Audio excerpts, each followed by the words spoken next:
I'm Quinn. There is a specific kind of silence that falls over a room when a heart breaks. It's not the silence of peace, or the silence of sleep. It's a vacuum, a sudden void where all the air has been sucked out, leaving you gasping, your chest collapsing in on itself. That is the silence I heard when my 5-year-old son, Leo, reached out his little hands for a New Year's gift, his eyes shining with that pure, undiluted hope that only children possess, only for my mother to look at him with a cold, dead stare and say the words that would burn our family to the ground. She said, "He doesn't get one, Quinn. He isn't real family." I want you to sit with that for a moment. I want you to imagine the festive music playing softly in the background, the smell of roasted cinnamon and pine filling the air, the warmth of the fireplace, and the laughter that had been bubbling just seconds before. And then, that sentence. Like a guillotine blade dropping in the middle of a celebration. It wasn't just a refusal of a toy or a sweater. It was a denial of existence. It was a declaration that my son, the boy I had stayed up with through fevers and nightmares, the boy whose laughter was the soundtrack of my life, was nothing more than a stranger in her house because he didn't share her DNA. That was the moment the daughter in me died, and the mother in me rose up with a sword in her hand.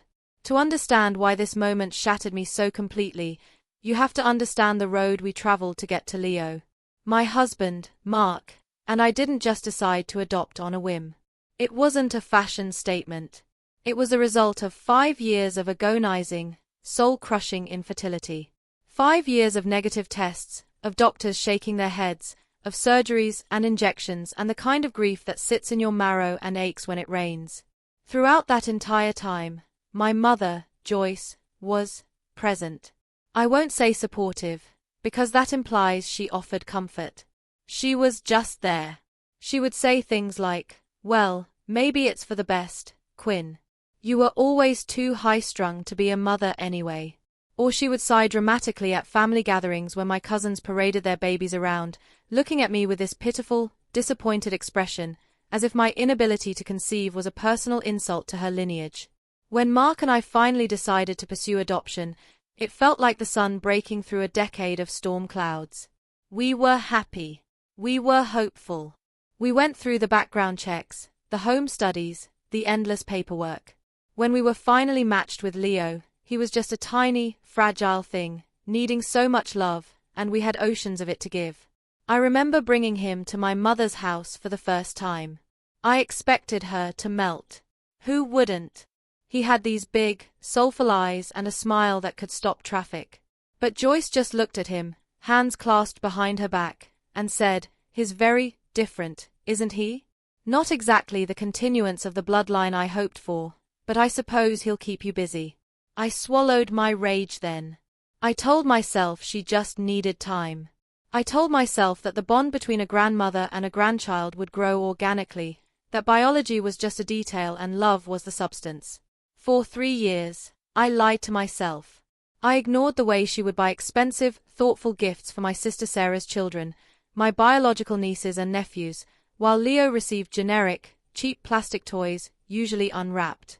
I ignored the way she would frame photos of Sarah's kids on her mantle but forget to put up the ones I sent of Leo. I made excuses. I said, "She's just old-fashioned." I said, "She's just particular." But the New Year's party was different. This was supposed to be the fresh start. We had all agreed to a big family gathering at Joyce's house. It was a potluck, but the expectations were high. I had spent days preparing.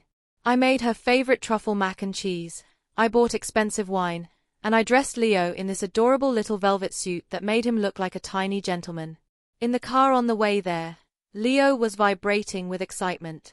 He kept asking, "Will Grandma Joyce like my drawing? Will she have a surprise for me?" Mark gripped the steering wheel tight, his knuckles white. He whispered to me, "Quinn, if she makes him feel bad today, we are leaving." I promised him it would be fine. I said, "It's the holidays, Mark. Even Joyce has a heart during the holidays." God, I was so naive. When we arrived, the house was already full. My sister Sarah was there, holding court in the living room. Sarah is complicated. She's the golden child. She gave Joyce 3 biological grandchildren, all with the requisite blonde hair and blue eyes, and because of that, Sarah can do no wrong. She was lounging on the sofa, sipping wine, while her kids ran wild, screaming and jumping on the furniture. Joyce was beaming at them, cooing, "Oh, let them have fun, they're just spirited." Leo walked in, holding my hand, clutching a drawing he had made for Joyce. It was a picture of him and her, holding hands under a big yellow sun. He walked right up to her, tugged on her skirt, and held it up. "Grandma," he said, his voice small and sweet. "I made this for you." Joyce barely glanced down. She took the paper between 2 fingers, like it was soiled, and placed it on the side table without looking at it.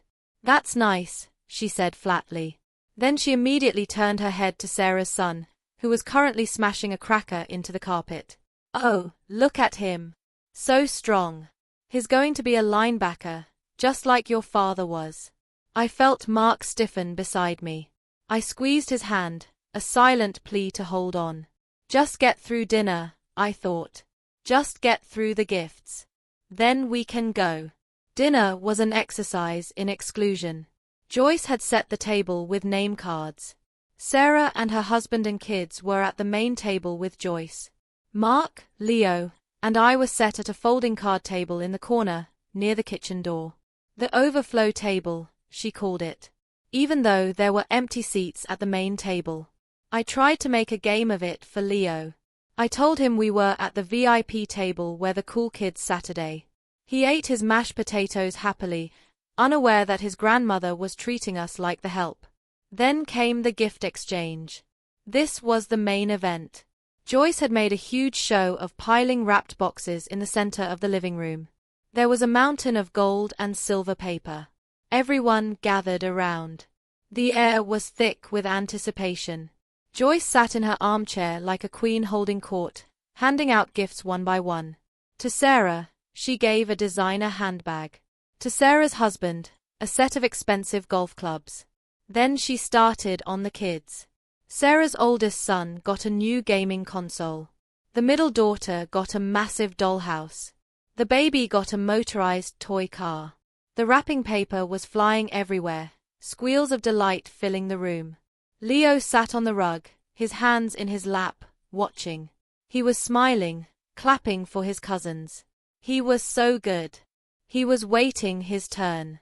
The pile dwindled. Then it was gone. There was nothing left. I looked at the floor. I looked at Joyce.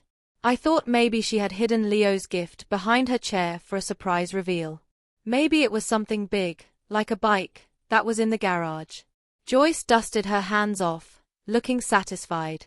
"Well, that was lovely, wasn't it? Who wants dessert?" The silence I mentioned earlier.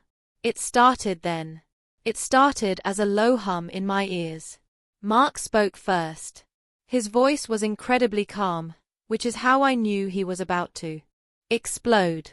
"Joyce," he said. "You forgot someone." Joyce looked around, feigning confusion. "Who?" "I got Sarah. I got you a bottle of scotch. I got Quinn that scarf. Who did I miss?" "You missed Leo," Mark said, pointing to our son, who was now looking back and forth between the adults, his smile faltering. Joyce let out a short, dismissive laugh. "Oh, Mark. Don't be silly. We discussed this." "We discussed nothing," I said, my voice trembling. "What are you talking about?" Joyce smoothed her skirt. "Well, Quinn, with the economy the way it is, I had to prioritize. I have a limited budget for the holidays. I had to focus my resources on the family. The real family." The room stopped. Sarah stopped drinking her wine. Her kids stopped screaming. Leo looked up at me, his lip trembling. "Mommy," he whispered. "Did I do something bad?" I dropped to my knees and pulled him into my chest so he wouldn't see the look on my face. Then I looked up at my mother. I felt a heat rising in my chest that was so intense it felt like I had swallowed a coal. "What did you just say?" I asked. Joyce rolled her eyes. "Oh, stop being so dramatic, Quinn. You know what I mean. Sarah's children are my blood. They carry the family name. They are my legacy. Leo is, well, he's a lovely act of charity, Quinn, and I'm proud of you for saving him, really I am. But you can't expect me to treat him the same as my own flesh and blood. It wouldn't be fair to the others. He has his own biological family somewhere out there, doesn't he? Maybe they sent him a gift. I stood up. I physically couldn't stay on the floor anymore. I felt like I was towering over her, even though she was sitting. He is my son, I said. He is your grandson. He is adopted, Joyce corrected, as if she were clarifying a grammatical error. And that is fine. But let's not pretend it's the same thing. I bought gifts for the children who belong to this family tree. Leo is a guest in this family. A permanent guest, sure, but you can't force a connection that isn't there by nature. Sarah chimed in then, because of course she did. Quinn, don't ruin Christmas, she said, swirling her glass. Mom has a point. It's a biological imperative to favor your own genes. I read an article about it. Don't make Leo feel weird by making a scene. Make Leo feel weird? I screamed. I wasn't shouting before, but I was now. You made him feel weird. You just told a 5-year-old he doesn't matter because he doesn't share your DNA.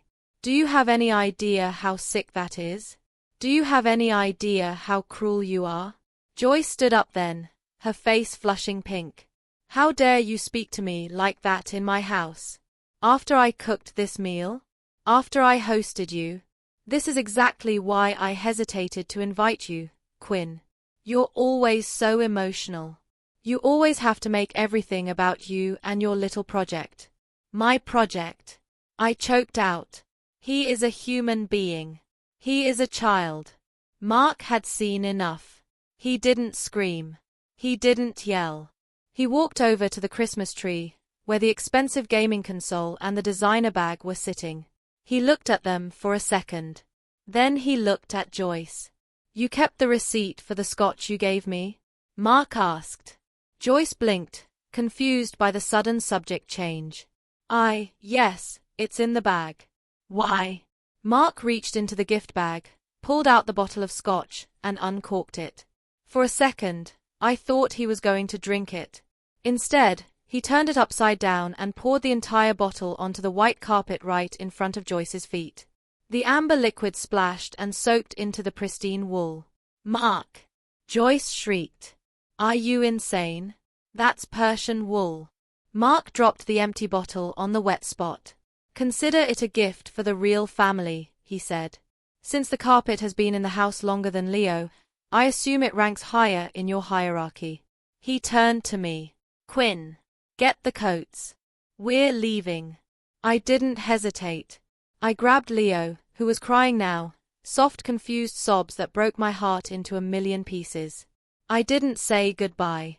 I didn't look at Sarah. I walked to the door. Joyce followed us, sputtering. If you walk out that door, Quinn, don't you expect to come back? You are ruining this family. You are being ungrateful and selfish.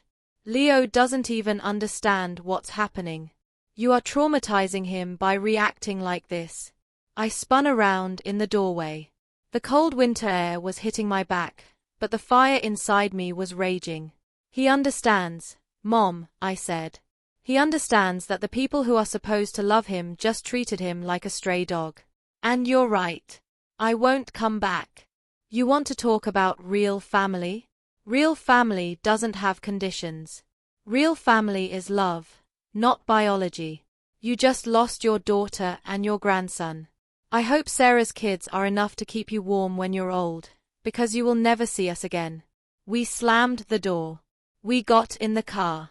And as we drove away, leaving the warm glow of the house behind, the silence returned. But this time, it wasn't the silence of heartbreak. It was the silence of a bridge burning. The drive home was brutal. Leo cried for the first 20 minutes, asking why Grandma was mad, asking if he could give his drawing to her later. Mark and I had to do that impossible parenting thing where you try to explain cruelty without destroying the child's innocence. We told him Grandma was confused. We told him she was sick in her head and didn't know how to be nice. We told him it wasn't his fault. We stopped at a gas station and bought him every candy bar they had. We promised him a second Christmas the next morning. But the real fallout started the next day. My phone blew up. Not just texts from Joyce, but from aunts, uncles, cousins. The narrative Joyce had spun was impressive. According to the family grapevine, I had gotten drunk, demanded Joyce buy Leo a car, his 5, and when she refused, Mark had destroyed her living room in a fit of rage. She played the victim perfectly. She was a poor, elderly grandmother who just wanted a peaceful holiday, and I was the unhinged, ungrateful daughter forcing my choices on everyone. My Aunt Linda texted, *Quinn, I heard what happened. I know adoption is hard, but you can't expect your mother to feel the same way you do. You need to apologize and pay for the rug. My cousin Mike sent, *way to go, ruining the party. Grandma is crying. Fix it. I didn't reply to any of them. I blocked them. One by one. Block. Block. Block. It felt cathartic. I realized that keeping the peace had cost me my self-respect for too long. But Joyce wasn't done. 3 days later, a letter arrived. It wasn't an apology. It was a bill. She had itemized the cost of the cleaning service for the carpet and the cost of the scotch. At the bottom, she wrote, *payment due immediately. Also, I expect a written apology to Sarah for upsetting her children. Until then, you are not welcome at the Easter gathering. I stared at that letter and laughed. I actually laughed. It was the laugh of someone who realizes the monster in the closet is actually just a sad, pathetic little pile of clothes. She thought she had power. She thought threatening to exclude me from Easter was a punishment. She didn't realize she had just set me free. I showed the letter to Mark. He read it, folded it into a paper airplane, and threw it into the trash. Do not pay it, he said. Obviously. But Quinn, we need to talk about the house. The house. I had almost forgotten. See, here is the detail that Joyce, in her arrogance, had conveniently overlooked. My mother lives in a beautiful, sprawling colonial house. It's the house I grew up in. But 5 years ago, my father passed away. He was the one who handled the money. When he died, it turned out he had remortgaged the house to pay for failed business ventures. The bank was about to foreclose. Joyce was facing homelessness. She was hysterical. She couldn't downsize. She couldn't bear the shame of her friends knowing she had lost her status. So, Mark and I stepped in. We were doing well financially. We bought the house from the bank to save it from foreclosure. We put the deed in our names, specifically, in my name and Mark's name. We let Joyce continue living there, rent-free. We paid the property tax. We paid the insurance. We paid for the roof repairs last year. We did it because she was my mother. We never held it over her head. We never treated it like our house. We let her pretend it was still hers, let her play the lady of the manor. She had forgotten who actually owned the roof over her head. She was so obsessed with blood and legacy that she forgot that the fake family was the only reason she wasn't living in a one-bedroom apartment across town. I looked at Mark. Are we doing this? I asked. Mark looked at Leo, who was playing quietly with his Legos in the other room. He looked back at me. She said he isn't family. She said she has to prioritize her resources. Well, we have to prioritize ours too. We have a son to provide for. Why are we paying $3,000 a month for a woman who abuses him? He was right. It wasn't vengeance. It was justice. It was karma coming to collect. We didn't just kick her out. That would be too quick. We followed the law. We sent a formal eviction notice. 30 days. When she got the notice, the phone calls changed. They went from angry to frantic. She called me from a different number so I would pick up. Quinn. What is this? I got a legal document. It says I have to leave. You can't do this. I'm your mother. I spoke calmly. I'm sorry, Joyce. But with the economy the way it is, Mark and I have to prioritize. We have a limited budget. We need to sell the house to invest in Leo's future.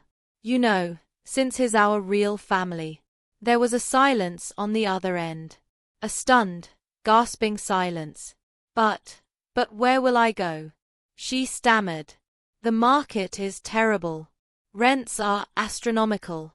Maybe Sarah can take you in, I suggested. She's real family, after all. I'm sure her bloodline imperative will kick in and she'll give you a room. I hung up. The next month was a war zone. Sarah called, screaming. She didn't want Mom living with her. Sarah's house was too small, she said. She had 3 kids. She couldn't handle Joyce. It was hilarious to watch the golden child crumble the moment she was asked to actually care for the woman who worshipped her. They wanted the inheritance, they wanted the gifts, but they didn't want the burden. Sarah tried to guilt me. How can you evict an old woman? She's 68. I replied, she's a 68-year-old woman who told a 5-year-old he didn't deserve a Christmas present. You have a guest room, Sarah. Use it. Joyce tried everything. She tried to sue us. Her lawyer laughed at her when he saw the deed. She tried to fake a heart attack. The paramedics said her vitals were perfect. She tried to rally the extended family to shame us. But Mark and I posted a public status on Facebook. We didn't share the gritty details, but we posted a simple story. * we are selling our investment property to fund our son's education trust. We are sad that family members who have lived there rent-free for 5 years are upset, but our priority is our child. * That shut everyone up. Rent-free for 5 years changed the narrative instantly. Suddenly, the flying monkeys realized Joyce wasn't the victim. She was a freeloader who had bitten the hand that fed her. The 30 days came and went. We hired movers to pack her up because we aren't monsters, and we didn't want her to have to lift heavy boxes. We had the movers deliver her things to Sarah's driveway. I was there for the final walkthrough. Joyce was sitting on the front porch, crying. Not the soft crying of a grandmother who misses her family, but the angry, bitter sobbing of a woman who lost her throne. When she saw me, she spat. You are a wicked girl, Quinn. I hope your son grows up to hate you.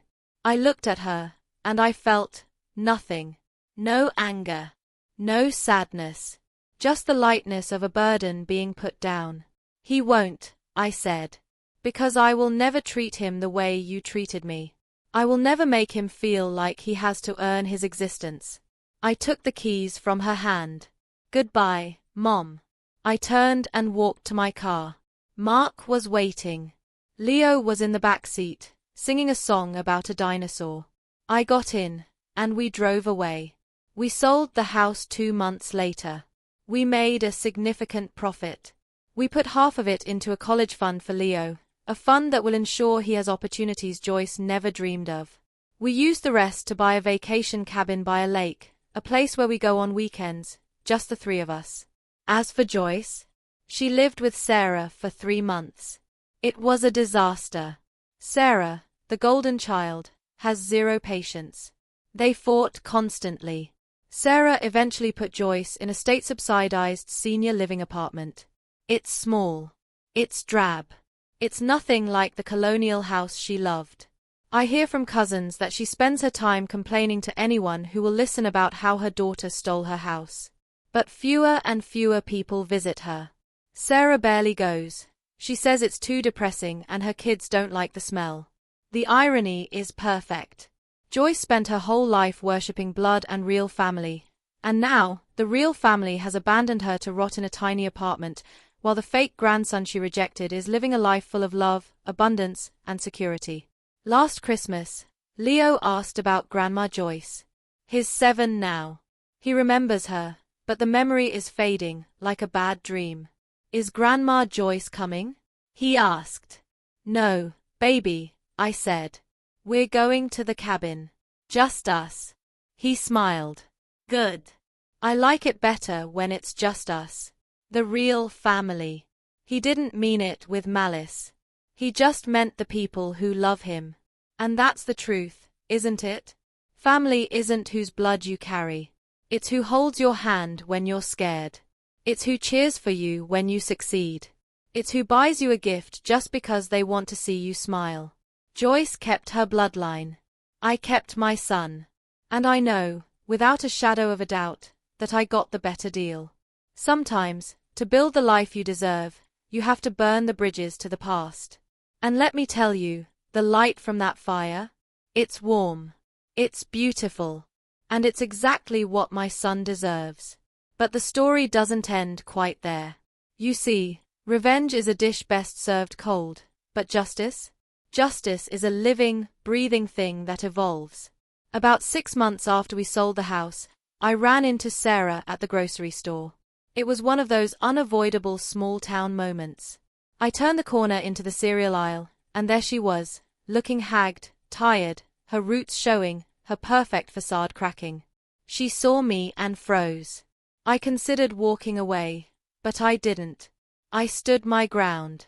"Quinn," she said, her voice lacking its usual condescension. "Sarah." I nodded. She hesitated, then rushed forward, the words tumbling out. "Look, Mom she's driving me crazy. She calls me 10 times a day. She hates the apartment. She blames me for putting her there. Quinn, you have to help. She's your mother too." I looked at the box of cereal in my hand. It was Honey Nut Cheerios, Leo's favorite. "She made her choice, Sarah," I said softly. "She chose her family. Remember, the real family. That's you. You won the prize. You got the inheritance of her attention. Now you get the inheritance of her care. But it's not fair." Sarah hissed, tears pricking her eyes. "I have 3 kids. I have a job. I can't be her emotional support animal. You always were the sensitive one. You were always the one who listened to her. You need to step up." I laughed. It was a dark, dry sound. I was the sensitive one? Or was I the scapegoat? Was I the one she dumped her emotional garbage on so she could save her sparkling praise for you? "I'm not playing that role anymore, Sarah. The role has been recast. And you're the star now." I walked past her. I felt her eyes boring into my back. I knew she wanted to scream, to cause a scene, but she didn't. Because deep down, she knew. She knew that they had created this monster together, feeding it with entitlement and cruelty, and now that the monster was hungry, it was eating them alive. That night, I sat on the porch of our new cabin. Mark was teaching Leo how to fish down at the dock. I watched them. Mark was patient, guiding Leo's small hands on the rod. Leo was laughing, his face lit up by the setting sun. There was no tension, no judgment, no one measuring their worth against a genetic chart. I thought about the concept of real family again. Joyce thought it was a fortress, built of stone and blood, impenetrable. But she was wrong. It was a cage. She had locked herself in with her prejudices, and now she was alone with them. We had built something different. We built a raft. It was open to the sky, moving with the current, held together by choice and not work we tied ourselves. A few weeks later, I got a call from a lawyer. Not ours, but Joyce's. She was trying to update her will. Apparently, she wanted to cut me out officially. The lawyer was calling as a formality to inform me, expecting me to contest it or be upset. I listened to him explain that Joyce was leaving her meager remaining assets, mostly jewelry and some antique furniture, exclusively to Sarah and her children. "Okay," I said. The lawyer paused. "I'm sorry. You accept that?" I smiled into the phone. "Yes. I accept it completely. In fact, can you tell her something for me?" Sure," he said, sounding confused. "Tell her that I don't want her furniture. I don't want her jewelry. Those things are heavy. They carry too much dust. Tell her that my inheritance is my freedom. And tell her that Leo just won the Student of the Month award at school. He's top of his class in reading. Tell her he's brilliant. And tell her he did it without her blood." There was a long silence on the line. I think the lawyer understood then that this wasn't about money. "I will convey the message," he said softly. I hung up and never looked back. We still have the New Year's tradition. But now, it's different. We invite friends, our chosen family. We invite the neighbors who bring cookies. We invite Mark's brother, who adores Leo. We fill the house with people who bring warmth, not judgment. And every year, when we hand out gifts, we make sure of one thing. We make sure everyone gets something. We make sure no one sits in the corner. We make sure that every child, and every adult, feels seen. Last year, Leo handed me a gift. It was wrapped in messy newspaper. I opened it. It was a framed photo of the three of us, Mark, Leo, and me, at the lake. He had decorated the frame with seashells and glitter glue. On the back, he had written in his wobbly 7-year-old handwriting, asterisk to mommy. The best real family ever. Asterisk. I cried. I cried not out of pain, but out of victory. Joyce tried to use the word real as a weapon to hurt my son. But she failed. She only taught us what the word actually means. Real isn't what you're born into. Real is what you show up for. Real is the phone call at 3 a.m. Real is the hug when you fail. Real is the people who look at you and see a person, not a pedigree. My mother is still out there, somewhere in that small apartment, surrounded by photos of grandchildren who don't visit her, clutching her beliefs like a security blanket that offers no warmth. I pity her, in a way. She had a chance to know Leo. She had a chance to be part of the life of an incredible, kind, funny, brilliant boy. She traded that chance for a false sense of superiority. She made a bad trade. So, if you are listening to this, and you have someone in your life who makes you feel like you don't belong, who makes you feel like less than because you don't fit their mold, listen to me. Walk away. Pack your bags, take your heart, and walk away. Do not look back. Do not pay their bills. Do not accept their non-apologies. There is a whole world out there of people who will love you for exactly who you are. The blood of the covenant is thicker than the water of the womb. I learned that the hard way. But I learned it. And now, my life is full. My son is happy. And my conscience is clear. That is the best revenge of all. Living well. Being happy. And letting the toxicity rot in its own container, far, far away from your beautiful, vibrant, chosen life. I'm Quinn. And this was my story. Thank you for listening. And to all the Leos out there, you are real. You are valid. And you are loved. Never let anyone tell you otherwise. The snow is falling outside my window right now as I record this. It reminds me of that night, the drive home, the coldness. But inside, the fire is crackling. Leo is asleep in his room, dreaming of spaceships and dinosaurs. Mark is reading on the couch. The house is warm. And in this warmth, I have found my peace. I hope you find yours too. Because in the end, we are the architects of our own families. We lay the bricks, we mix the mortar. Don't let anyone with a sledgehammer tell you how to build your home. Build it with love. Build it with respect. And lock the door against anyone who brings anything less. Good night, everyone. And Happy New Year. May your year be filled with real love, real joy, and real family. The kind that stays. The kind that matters. And to Joyce, if you're somehow listening to this, I hope the silence in your apartment is loud enough to drown out your pride. But I doubt it. And frankly, I don't care. Because I have a son to raise.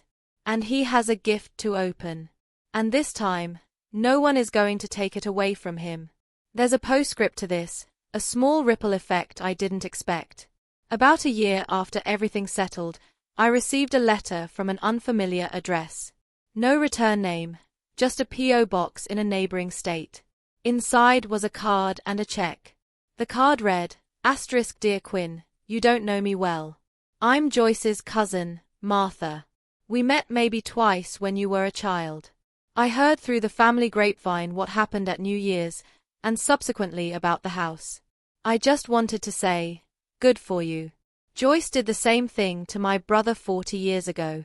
She has always been this way. I've watched her bully people for decades. Seeing someone finally stand up to her was the highlight of my year. Please use this to buy Leo something wonderful. The check was for $500. I used it to buy Leo a telescope. We set it up on the deck of the cabin. On clear nights, we look at the stars. I point out the constellations to him. I tell him that we are all made of stardust, that we are all connected to the universe in the same way. Look, Leo, I say. That's Orion. That's the Big Dipper. He looks through the lens, amazed. It's so big, Mommy, he whispers. It is, I say. The world is huge, Leo. And you have a place in it. A big, important place. That telescope stands as a reminder that even in a toxic family tree, there are good branches. Martha broke the silence. She reached out. It validated everything I felt. It proved that I wasn't crazy, that Joyce's behavior wasn't normal, that her cruelty had a history. It also taught me that when you stand up for yourself, you sometimes stand up for people you don't even know are watching. You break the cycle not just for your children, but for the ghosts of the past who couldn't fight back. So, the victory wasn't just mine. It was Mark's. It was Leo's. It was Martha's brothers. It was a victory for everyone who has ever been told they aren't real enough. We are real. We are here. And we are not going anywhere. The next time you face a Joyce, be it a mother, a boss, a friend, remember the telescope. Remember the stars. Remember that their petty little rules and exclusions are nothing compared to the vastness of the love you are capable of creating. Don't shrink to fit their narrative. Expand. Grow. Shine so bright that their shadows disappear. That is the legacy I am leaving for Leo. Not a trust fund of money I didn't earn, not a bloodline of people who don't care, but a legacy of courage. The courage to define his own worth. And that, I think, is the greatest gift of all. I look at the calendar. New Year's is approaching again. The cycle continues. But the dread is gone. Replaced by excitement. We are planning a menu. We are wrapping gifts. We are living. The ghost of the past has been exorcised. The house is clean. And the future. It looks absolutely beautiful. Thank you for letting me share this. It's been a long road, but the view from here is spectacular. Take care of yourselves. And remember, you are the author of your own story. Don't let anyone else hold the pen. Especially not if they don't know how to spell love. Signing off. Quinn.